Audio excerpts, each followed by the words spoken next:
来关注美国大选。美国民主党总统候选人哈里斯6号宣布，竞选搭档是明尼苏达州的州长蒂姆·沃尔兹，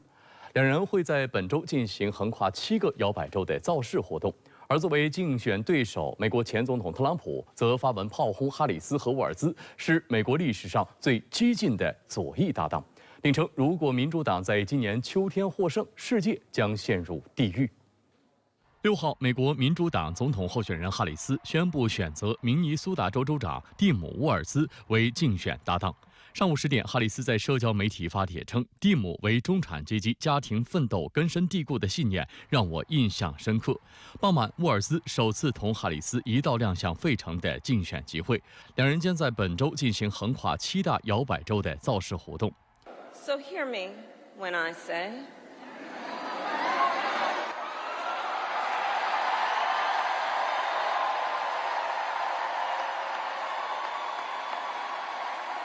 I know Donald Trump's type.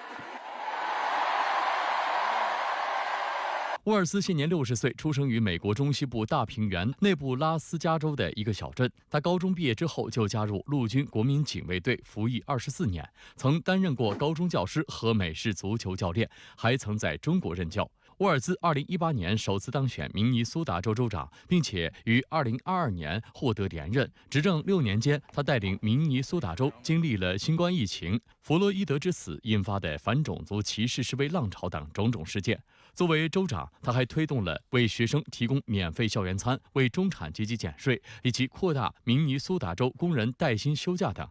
沃尔兹拥有丰富的政治经验，并且具备吸引郊区和乡村选民的能力。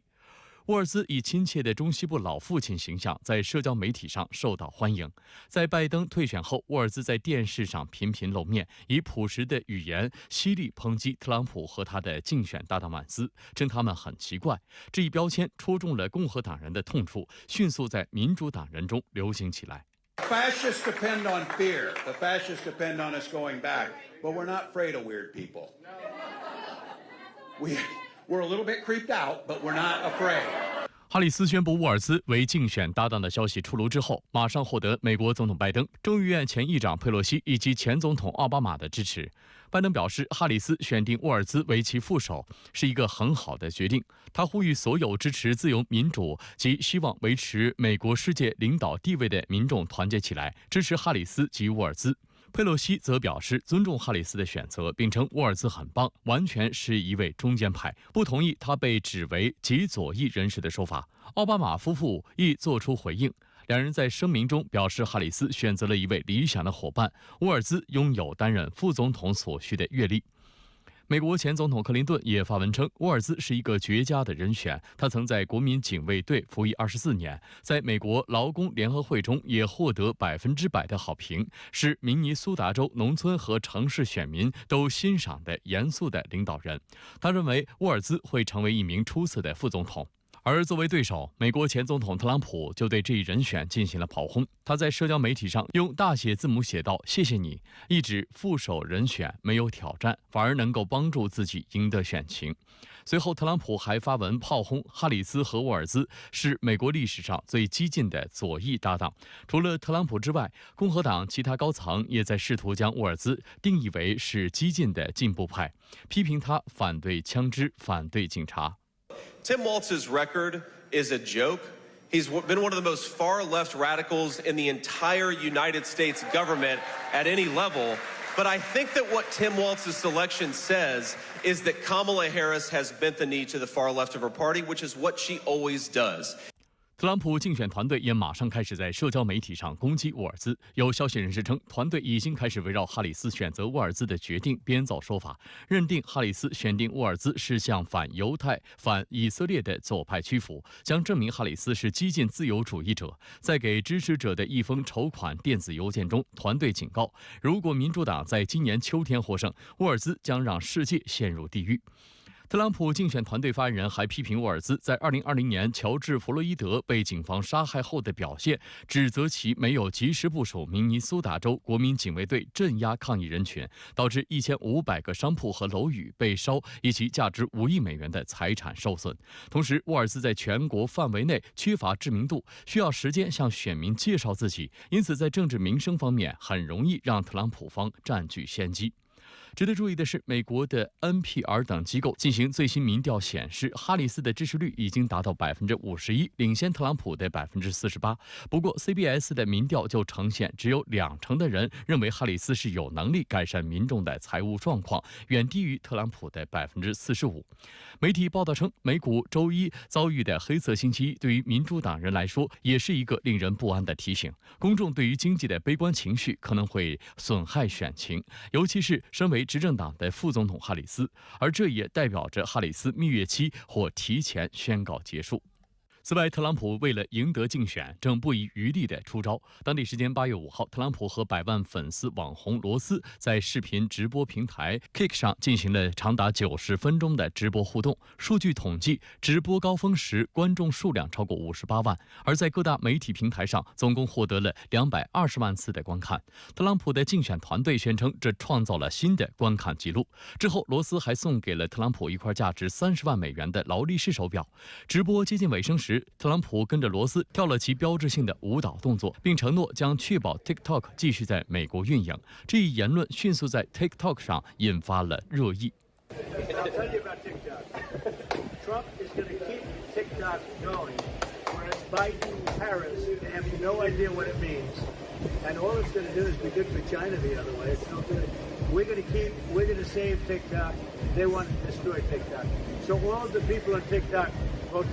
Vote for Trump. 哈里斯选择明州州长沃尔兹为其为副手，媒媒形容他是黑马。一般来说，副手人选要么与主将形成互补，要么加强主将某个方面的特质。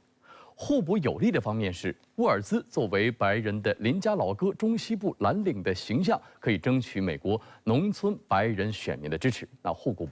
不足的地方是，沃尔兹知名度并不高，所在的明州是民主党的票仓。互补强度其实不如宾州州长夏皮罗，毕竟宾州是最大的摇摆州。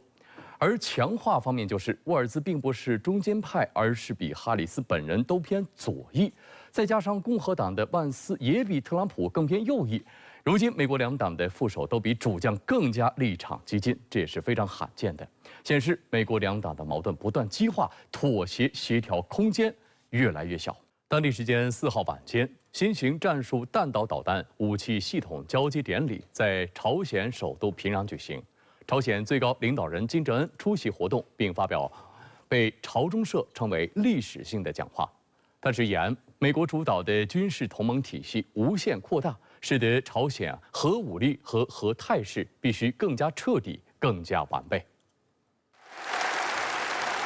在平壤举行的交接典礼上，一排排军绿色涂装的弹道导弹发射车整齐地停在广场上，多个大气球悬挂着无敌至上的宣传条幅。金正恩的女儿金主爱、朝鲜党政军领导干部、国防科学家和军工部门干部、技术人员、工人以及平壤市内立功者等约1000人，现场见证了金正恩将朝鲜主要军工企业生产的250个新型战术弹道导弹发射架被移交给朝鲜第一线边境部队。金正恩表示，从此在整个前线，我们的攻击力量和打击力占压倒性的优势，可以掌握作战主动权，而且在实现火力任务空间的多元化和特殊的物理力量、战术核武器的实用化方面也提高了时效性。劳动党中央委员会书记赵春龙在交接仪式上发表报告时也指出，新型弹道导弹发射车是我们自己设计的强大的先进战术攻击武器。分析指，通常而言，战术武器指的是能够发射低当量核武器的系统。Each of the 250 new launchers can carry 4 missiles. which means when operated all at once, it could be possible to launch 1,000 missiles. 韩联社根据现场图片分析，当天交接的武器或为近程弹道导弹火星11丁的运输起数发射车，每辆配备4个方形发射管。 CRBM 같은 경우는 핵탄두가 탑재 가능하고 재래식 탄두가 탑재되더라도 일단 포약량이 포탄하고는 상대가 안 될 정도로 많이 들어가겠죠. 对于该型武器可能会被部署在朝韩军事分界线一带，韩国联合参谋本部发言人李成俊隔天在简报会上表示，这意味着射程不会很长，不会超过朝鲜目前最强大的短程弹道导弹。韩方认为后者射程已能超过600公里。 대남 공격용이나 위협용 다 다양한 수단으로 활용하기 위한 것이라고 판단됩니다. 李成俊强调，韩国和美国军方正在密切分析朝鲜的武器发展情况。因为它的飞行高度并不高，大概只有50公里，那 韩国那边呢，要想拦截它也比较难。一个是本来100公里左右的飞行距离，它就时间很短，再加上那个弹道又不太高，所以也不太容易被发现。那么这个100公里左右的射程，可能听起来你觉得它比较近，但实际上呢，我们知道就是，韩国的首都首尔其实离38线呢是非常近的。这100公里射程，基本上就是把首尔这个城市圈 都可以包括在内了，就是可以影响到韩国差不多1半左右的人口。对于南北双方的这种军力对比，其实还是会有很大的影响的。 事实上，真正令韩国紧张的是，金正恩在讲话中强调，朝鲜的军事力量将持续发展，将尽可能在最短时间内遏制敌人的一切核威胁，构建更完善、更高水平的核力量态势，以进行自卫。 And since last December, many people remember that North Korea has totally changed policy toward South Korea. They quote South Korea as #1 enemy. And since then, Kim Jong-un has prepared all the war plan against South Korea. 而对于朝鲜研制、使用、部署这款新型武器的背景与目的，金正恩明确指出，目前随着以美国为首的同盟关系的本质和性质转化为基于核武器的军事同盟，朝鲜的周边军事安全环境面临着战略性的、结构性的重大变化。就在上月底，美日韩3国防长在日本防卫省举行会谈，并签署美日韩安全合作框架协议，核心要义就是共同应对朝鲜核岛威胁等区域内的挑战。 而在此之前，美韩还于北约峰会期间签署联合核威慑指引。美国总统拜登当面对韩国总统尹锡悦强调，美国对韩国的延伸威慑承诺将以包括核武器在内的所有军事力量作为后盾。随后，美国印太司令帕帕罗还扬言，韩国未来可能会考虑引进攻击核潜艇。 当地时间4号，乌克兰总统泽连斯基确认，乌军已经收到第一批美制 F-16战机，并且这些战机已经在乌克兰境内执行任务。俄总统新闻秘书佩斯科夫当天表示，这些战机最终都将被摧毁。有分析认为，乌克兰此次获得战机数量有限，不足以形成有效战斗力。F-16入乌的象征意义大于实质意义。 8月4号，乌克兰总统泽连斯基在空军基地会见飞行员，并视察了 F-16飞行。他在社交媒体发布的视频显示，泽连斯基在2架尾部涂装乌克兰3叉戟国徽的 F-16战机前发表讲话，另外2架飞过天空。活动在一个秘密地点举行，安保措施十分严密，以保护 F-16免受俄罗斯的攻击。泽连斯基也没有透露战斗机详细数量和作战任务。 I think you will see, maybe not all of them, but you will see the results. I think it's very dangerous for today. We need to do all the security measures which have been discussed with our partners about using F-16. But anyway, these jets are in our sky. 但泽连斯基承认，目前 F-16战机和合格飞行员的数量还不够，未来将有更多 F-16抵达乌克兰。乌方也将与合作伙伴寻求更多的飞行员和工程师的训练平台。F-16的作用主要是保护乌克兰关键地区免受俄罗斯空袭，并与俄罗斯战机作战，以实现在基辅等具有重要战略意义城市的制空权。此外，还能为乌军地面部队提供空中火力支援。泽连斯基此前曾表示，乌克兰需要130架 F-16以平衡与俄罗斯的空中力量。然而，乌克兰在7月只接收到了10架 F-16战斗机，年底前有望再获得10架，但这个数字距离乌方所需还差得远。西方国家已承诺交付的不到100架，其中大多数很可能是在未来几年内才能交付。此外，目前只有25名乌军飞行员完成了 F-16战斗机的全部飞行训练课程，被认定可以执行作战任务。这也就意味着，即便西方国家加快交付速度，乌克兰也不具备立刻将这些战斗机开到战场的能力。此外，由于数量稀少 ，F-16对乌克兰来说弥足珍贵，在战场使用方面也会更保守。因此，有分析认为，最新接收的 F-16对乌军象征意义大于实质意义，其中最大价值是提升士气。对于乌克兰来讲 ，F-16的平台的到达呢，当然会方便它发射一些，比如说西方的弹药，包括也方便它跟北约之间进行这种更好的沟通。但是，其实对于整个战场的真正的影响，应该是相对比较有限的。那么对于乌克兰来说呢，这个相关的战机的到货，包括使用，首先还是要考虑它的政治上的影响力。而且目前来看，如何部署这些 F-16战机也颇令乌军头疼。乌克兰军方早前称，或将部分 F-16战机停留在外国基地，使其免遭俄方攻击。但如果距离过远，实际上对战局能起到的作用有限，而且俄方也会想方设法摧毁这些战机。如果部署在乌克兰国内，那就会更加直面俄军的打击。据称，泽连斯基此次出席 F-16战机入列仪式是在基辅以西约40公里的瓦希尔科夫机场。事实上，就在今年6月，俄军就曾用空射巡航导弹袭击了该机场的一个大型燃料库，引发的凶猛火势持续超过了30小时。英国皇家联合军种研究所军事专家贾斯汀·布朗克认为，到目前为止，乌克兰空军在很大程度上依靠分散行动来确保其战机不会被摧毁。通过将战斗机在基地内部或各个基地之间不定期移动，可以让俄军空袭难以找到目标。但如果乌克兰要确保 F-16战机能够起飞应战，这种情况可能必须改变，因为该机型对于机场配套设施的要求较高。乌克兰任何改善现有基地基础设施的尝试，都将被俄罗斯的侦察力量察觉，并引来后续的打击行动。美国近年来外交动作频繁，国务卿布林肯与防长奥斯汀访问亚洲期间，与日本、菲律宾等国分别举行2+2会谈。紧接着，美澳2+2也于当地时间8月6号在美国举行。在美国加速推进印太战略的背景下，澳大利亚扮演着非常重要的角色。据悉，美国正悄悄地斥巨资在澳北部修建军事基地。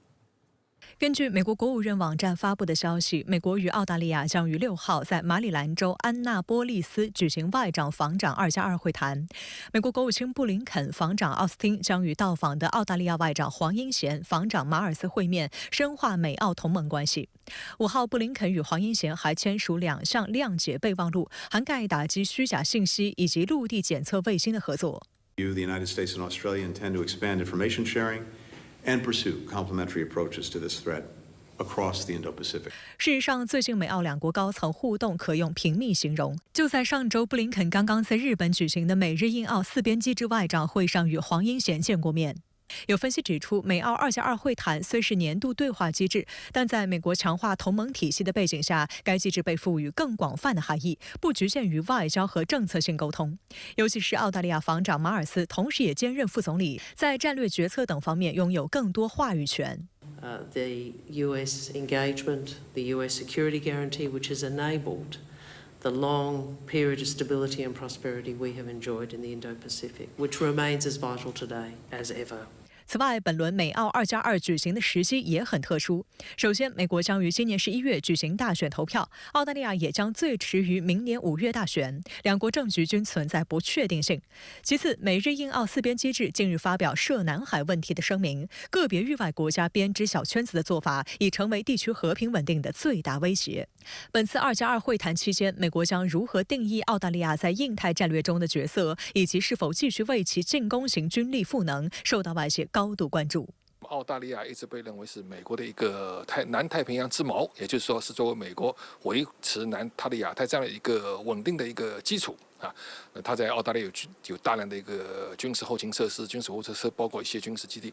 那么现在我们发现，就是说美军的一个基本战略就是把它的一个第一岛链上的一个军事力量往后撤往第二岛链，那么澳大利亚是第二岛链的一个支柱啊。所以现在又有人说，美国正在准备把澳大利亚作为它的一个南太平洋之矛。那么这个是我觉得是澳大利亚在美国战略中的一个最主要的一个角色变化，因为这和美国现在它整个在西太地区啊，那么它的军事力量的能力啊，那么发生大量的一个退化有关，因为他现在觉得他在第一岛链上已经没有优势了。近年来，美国加速推进印太战略，澳大利亚是重要一环。观察指，在地图上将美日印澳4个国家连接成一个菱形，美国和澳大利亚正好是这个竖立的菱形的上下2个节点。如果说印度和日本决定了这个菱形的宽度，那么美国和澳大利亚则决定了高度。这个高度实质是印太战略的纵深，因此澳大利亚在印太战略中地位与作用的重要性不言而喻。据路透社报道，美国正悄悄地在澳北部城市达尔文及其以南约300公里的廷达尔空军基地建造价值数亿美元的设施。达尔文港长期由澳国防军和美国海军陆战队轮换部队驻扎，而廷达尔则是澳空军主要力量所在，也是最近演习中美国战机的临时基地。报道称，这些设施主要是为了支持 B-52轰炸机、F-22隐形战斗机以及加油和运输飞机的部署。与此同时，目前正在筹备中的升级项目还包括情报简报室、轰炸机跑道、仓库、数据中心和维修机库等，计划在今明2年开工。